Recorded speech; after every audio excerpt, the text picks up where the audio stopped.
You are looking at Julian's pronunciation guide, where we look at how to pronounce better some of the most mispronounced words in the world, like this other curious word. But how do you say what you're looking for today?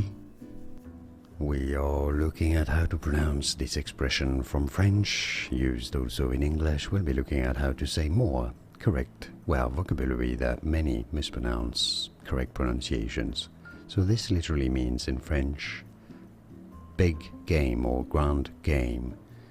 In French it is said as grand jeu, silent D. So in English, grand jeu meaning the full Monty, or to pull all the stops out. Grand jeu is how you say it in English from French, grand jeu. And now you know, like and subscribe if you found this video useful. Thanks for your support. Like it, at least it helps me a lot, and more videos for you here on how to pronounce more interesting words. I'll see you there to learn more. Thanks for watching. Here are more videos on how to pronounce more confusing words and names too many mispronounced. Like this video if you found it useful. I appreciate your support. I'll see you soon, and thanks for watching.